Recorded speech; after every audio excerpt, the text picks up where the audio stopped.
ನಮಸ್ಕಾರ ಎಲ್ರಿಗೂ. ನಮ್ಮ ಚಾನಲ್ಗೆ ತಮ್ಮೆಲ್ಲರಿಗೂ ಸ್ವಾಗತ. ಮಕ್ಕಳೇ, ನಾವು ಇಂದಿನ ತರಗತಿಯಲ್ಲಿ 7ನೇ ತರಗತಿಯ ಗಣಿತ ಭಾಗ 2ರ 2ನೇ ಅಧ್ಯಾಯ ಭಾಗಲಬ್ಧ ಸಂಖ್ಯೆಗಳು ಈ ಪಾಠದ ಅಭ್ಯಾಸವನ್ನು ಬಿಡಿಸ್ತಾ ಇದ್ದೀವಿ. ಅಭ್ಯಾಸ 8.1ರ 1ರಿಂದ 5ನೇ ಪ್ರಶ್ನೆಗಳನ್ನು ಹಿಂದಿನ ವಿಡಿಯೋದಲ್ಲಿ ಬಿಡಿಸಿದ್ದೀವಿ. ಮುಂದಿನ 6ರಿಂದ ಮುಂದಿನ ಎಲ್ಲ ಪ್ರಶ್ನೆಗಳನ್ನು ಈ ವಿಡಿಯೋದಲ್ಲಿ ನೋಡ್ತಾ ಹೋಗೋಣ. ಮಕ್ಕಳೇ, ಪ್ರಶ್ನೆ ನೋಡಿ. ಮುಂದಿನವುಗಳಲ್ಲಿ ಯಾವ ಜೋಡಿಗಳು ಒಂದೇ ಭಾಗಲಬ್ಧ ಸಂಖ್ಯೆಯನ್ನು ಸೂಚಿಸುತ್ತವೆ? ಮೊದಲನೇ ಪ್ರಶ್ನೆ, -7/21 ಮತ್ತು 3/9. ಇವುಗಳನ್ನು ನಾವು ಕಡ್ತಾ ಹೊಡೆಯೋದ್ರ ಮೂಲಕ ನೋಡ್ಬೋದು. ಇಲ್ಲಿ ನೋಡಿ, 7 1 7, 7 3 21. ಇಲ್ಲಿ ಎಷ್ಟು ಉಳಿತು ಮಕ್ಕಳೇ? -1/3. ಈ ಕಡೆ 3 1 3, 3 3 9. ಈ ಕಡೆ 1/3 ಉಳಿತು. ನೋಡಿ, ಇಲ್ಲಿ -1/3 ಇದೆ, ಈ ಕಡೆ 1/3 ಇದೆ. ನಮಗೆ ಗೊತ್ತಿದೆ ಧನ ಸಂಖ್ಯೆ ದೊಡ್ಡದು, ಈ ರೀತಿ ಋಣ ಸಂಖ್ಯೆ ಚಿಕ್ಕದು, ಅದರ ಬೆಲೆ ಕಡಿಮೆ ಇರುತ್ತೆ. ಆದ್ದರಿಂದ ಇವೆರಡು ಒಂದೇ ಭಾಗಲಬ್ಧ ಸಂಖ್ಯೆಯನ್ನು ಹೊಂದಿಲ್ಲ. ಎರಡನೇ ಪ್ರಶ್ನೆ ನೋಡಿ, -16/20 ಮತ್ತು 20/25. ಇಲ್ಲಿ ನೋಡಿ, ಇಲ್ಲಿ ಮೈನಸ್ ಇದೆ, ಇಲ್ಲೂ ಸಹ ಮೈನಸ್ ಇದೆ. ಇಲ್ಲಿ ಕಡ್ತಾ ಹೊಡೆಯೋಣ. 4 4ನೇ 16, 4 5 20. ಇಲ್ಲಿ 5 4 20, 5 5 25. ಇಲ್ಲಿ ನೋಡಿ, -4/5, -4/5. ಆದ್ದರಿಂದ ಇವು ಒಂದೇ ಭಾಗಲಬ್ಧ ಸಂಖ್ಯೆಯನ್ನು ಹೊಂದಿವೆ. ಮೂರನೇ ಪ್ರಶ್ನೆ, -2/3 ಮತ್ತು 2/3. ಮಕ್ಕಳೇ, ಇಲ್ಲೂ ಮತ್ತು ಇಲ್ಲೂ ಮೈನಸ್ ಇರೋದ್ರಿಂದ ಮೈನಸ್ ಕ್ಯಾನ್ಸಲ್ ಆಗುತ್ತೆ. ಉಳಿದಿರೋದೇನು? 2/3. ಈ ಕಡೆದು 2/3 ಹಾಗೆ ಇದೆ. ಆದ್ದರಿಂದ ಇವು ಎರಡು ಒಂದೇ ಭಾಗಲಬ್ಧ ಸಂಖ್ಯೆಯನ್ನು ಹೊಂದಿವೆ. ನಾಲ್ಕನೇ ಪ್ರಶ್ನೆ, -3/5 ಮತ್ತು -12/20. ಇದು ಕಡ್ತಾ ಹೋಗಲ್ಲ, ಹಾಗೆ ಇಡಿ. ಇಲ್ಲಿ ನೋಡಿ, 4 3 12, 4 5 20. ಉಳಿದಿರೋದು -3/5. ಇವೆರಡೂ ಸಹ ಸಮ ಇದೆ. ಆದ್ದರಿಂದ ಒಂದೇ ಭಾಗಲಬ್ಧ ಸಂಖ್ಯೆಯನ್ನು ಹೊಂದಿವೆ. ಐದನೇ ಪ್ರಶ್ನೆ, 8/5 ಮತ್ತು -24/15. 8/5 ಇದು ಭಾಗ ಹೋಗಲ್ಲ, ಇದನ್ನು ಹಾಗೆ ಇಡಿ. ಇದು ಯಾವ ಮಗ್ಗಿಯಿಂದ ಹೋಗುತ್ತೆ ನೋಡಿ ಮಕ್ಕಳೇ? 3ರ ಮಗ್ಗಿಯಿಂದ ಹೋಗುತ್ತೆ. 3 8 24, 3 5 15. ಉಳಿದಿರೋದು -8/5. ಆದ್ದರಿಂದ ಇವೂ ಸಹ ಒಂದೇ ಭಾಗಲಬ್ಧ ಸಂಖ್ಯೆಯನ್ನು ಹೊಂದಿವೆ. ಆರನೇ ಪ್ರಶ್ನೆ, 1/3 ಮತ್ತು -1/9. ಇದು ಭಾಗ ಹೋಗಲ್ಲ, ಹಾಗೆ ಇಡಿ. ಇದು ಸಹ ಹೋಗಲ್ಲ. ಇವೆರಡು ಬೇರೆ ಬೇರೆ ಇದೆ. ಇದು ನೋಡಿ ಮಕ್ಕಳೇ, ಇದು ಧನಾತ್ಮಕ ಇದೆ, ಇದು ಋಣಾತ್ಮಕ ಇದೆ.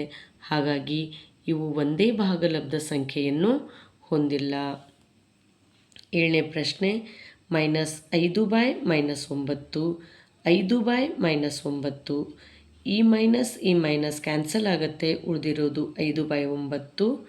ಇಲ್ಲಿ 5/-9, ಇದು ಧನ ಸಂಖ್ಯೆ ಇದೆ, ಇಲ್ಲಿ ಋಣ ಸಂಖ್ಯೆ ಇದೆ. ಆದ್ದರಿಂದ ಒಂದೇ ಭಾಗಲಬ್ಧ ಸಂಖ್ಯೆಯನ್ನು ಹೊಂದಿಲ್ಲ. ಮಕ್ಕಳೇ, ಏಳನೇ ಪ್ರಶ್ನೆ ಗಮನಿಸಿ. ಮುಂದೆ ನೀಡಿರುವ ಭಾಗಲಬ್ಧ ಸಂಖ್ಯೆಗಳನ್ನು ಸರಳ ರೂಪದಲ್ಲಿ ಬರೆಯಿರಿ. ಸರಳ ರೂಪ ಅಥವಾ ಸಂಕ್ಷಿಪ್ತ ರೂಪ ಅಂತ ಕೊಟ್ಟಾಗ ಅವುಗಳನ್ನು ಭಾಗಿಸಿ, ಅಂದರೆ ಕಡ್ತಾ ಹೊಡೆದು ಸರಳ ರೂಪದಲ್ಲಿ ಬರಿಬೇಕು. -8/6, -8/6 ಇದು 2ರ ಮಗ್ಗಿಯಿಂದ ಹೋಗುತ್ತೆ. 2 4 8, 2 3 6. ಎಷ್ಟು ಉಳಿತು ಮಕ್ಕಳೇ? ಇಲ್ಲಿ -4/3. 25/45. ಇಲ್ಲಿ ನೋಡಿ, ಇದು 5ರ ಮಗ್ಗಿಯಿಂದ ಭಾಗ ಹೋಗುತ್ತೆ. 5 5 25, 5 9 45. ಉಳಿದಿರೋದು 5/9. ಮೂರನೇ ಪ್ರಶ್ನೆ, -44/72. ಇದು ಎರಡರ ಮಗ್ಗಿಯಿಂದ ಹೋಗುತ್ತೆ. ಎರಡೆರಡಲೆ 4, ಎರಡೆರಡಲೆ 4, ಎರಡ ಮೂರಲೆ 6, ಇಲ್ಲಿ 1 ಉಳೀತು, 12 ಆಯಿತು, 2 6 12. ಇದನ್ನೇ ಮಕ್ಕಳೇ ನಾನು ಇಲ್ಲಿ ಬರ್ಕೊಂಡಿದ್ದೀನಿ ನೋಡಿ, 22/36.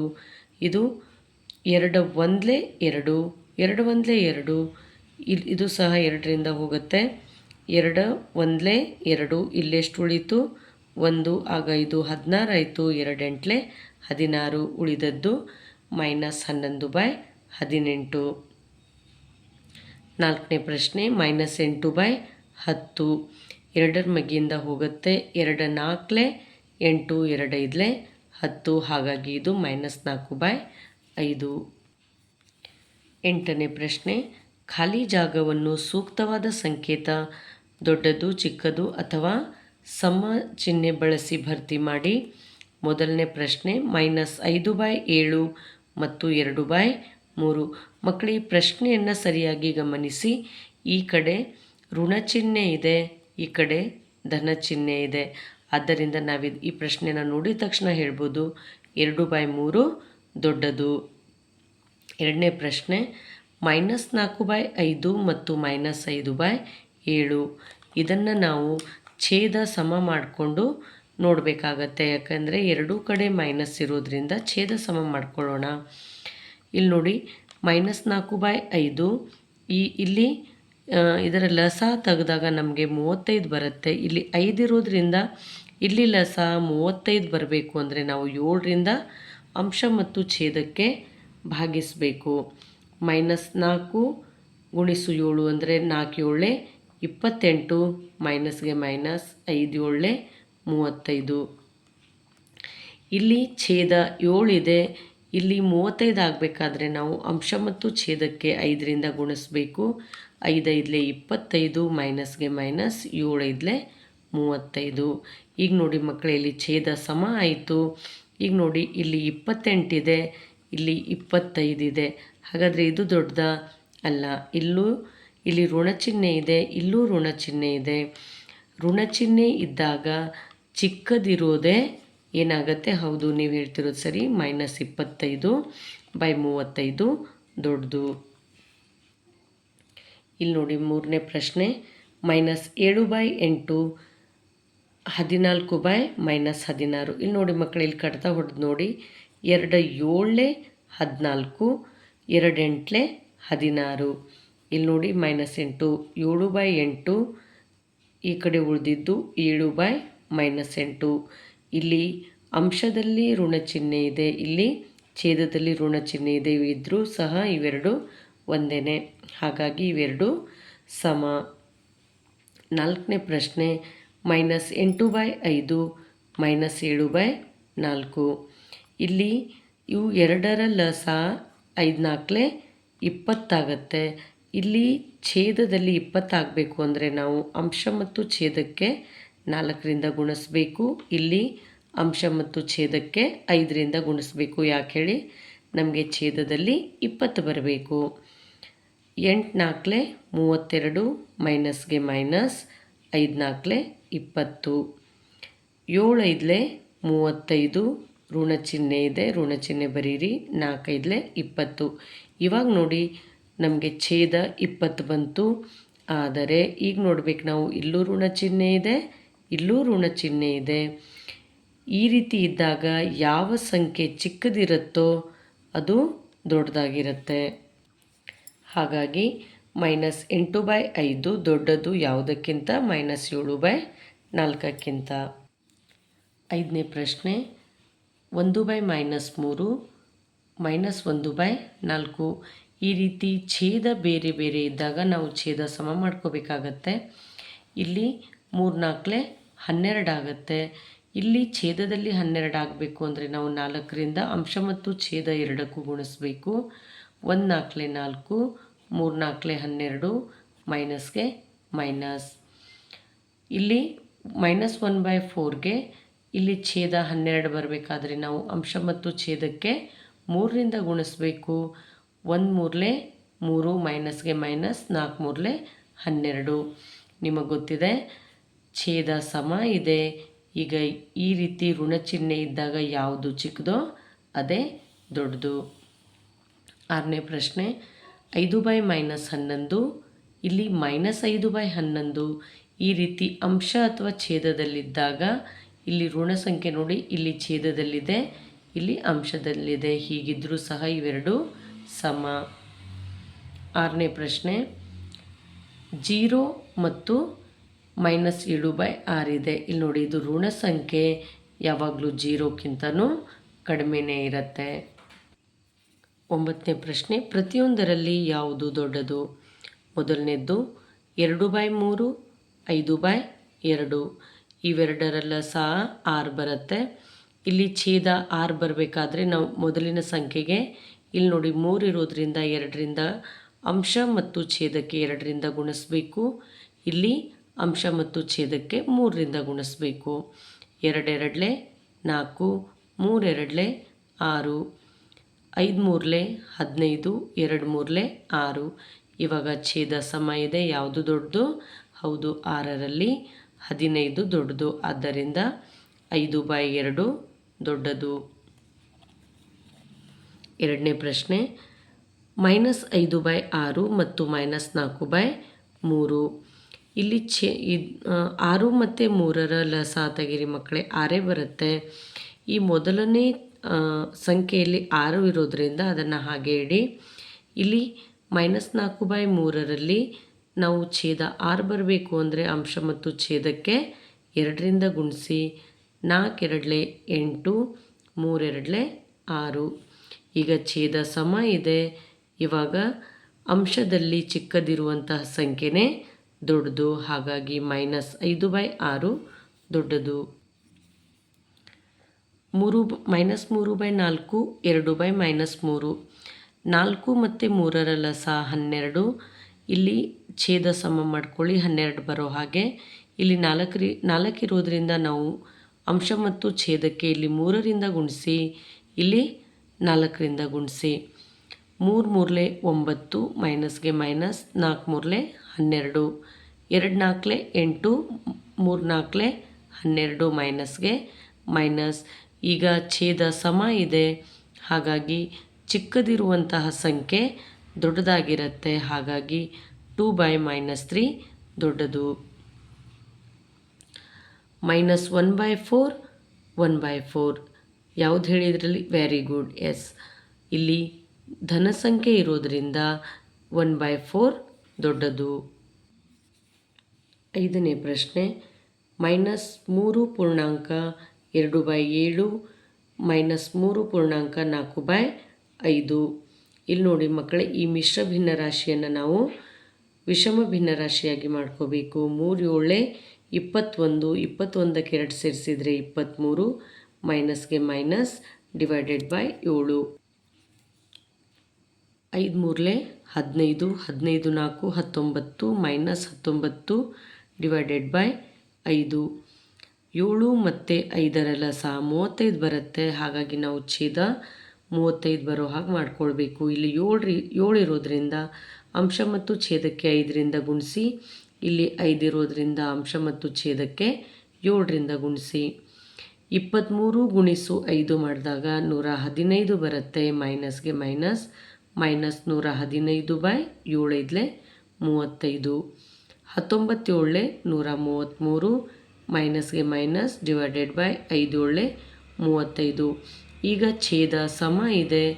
ಈಗ ಚಿಕ್ಕದಿರುವಂತಹ ಸಂಖ್ಯೆ 2ರಲ್ಲೂ ಮೈನಸ್ ಇರೋದ್ರಿಂದ ನಮಗೆ ಅಂಶದಲ್ಲಿ ಇಲ್ಲಿ ನೋಡಿ, ಇಲ್ಲಿ ಇವೆರಡನ್ನು ಹೋಲಿಸಿದಾಗ ನಮಗೆ ಇಲ್ಲಿ ಚಿಕ್ಕದಿರುವಂಥ ಸಂಖ್ಯೆ 115.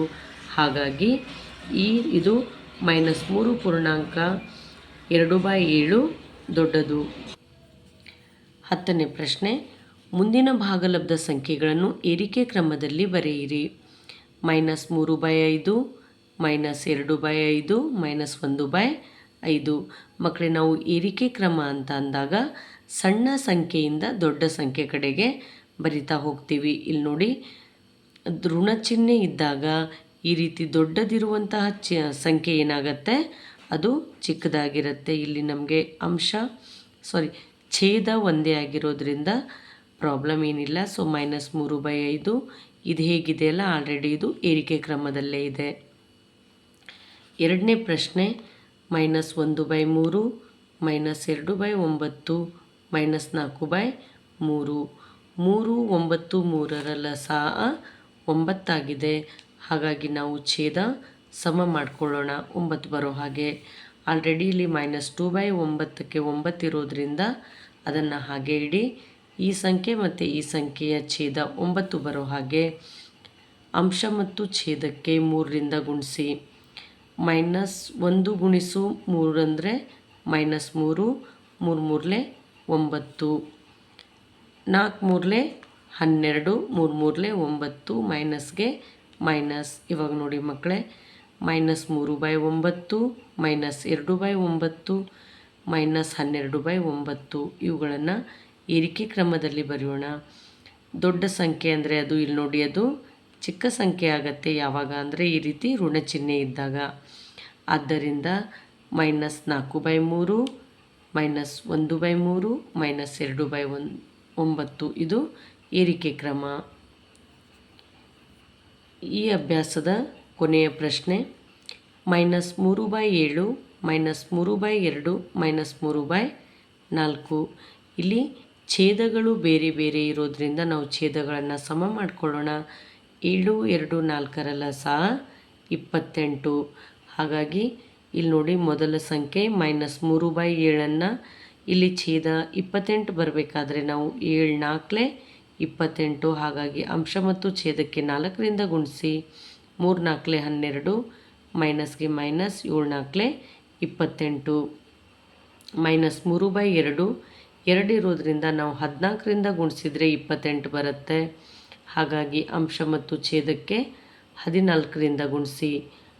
3 14 ಅಥವಾ 14 42 ಋಣ ಚಿಹ್ನೆ ಡಿವೈಡೆಡ್ ಬೈ 2 14 28. -3/4 ಇಲ್ಲಿ 4 ಇರೋದ್ರಿಂದ 4 7 28 ಅಂದರೆ ಅಂಶ ಮತ್ತು ಛೇದಕ್ಕೆ 7ರಿಂದ ಗುಣಿಸಿ. 3 7 21 ಋಣ ಚಿಹ್ನೆ -21/28.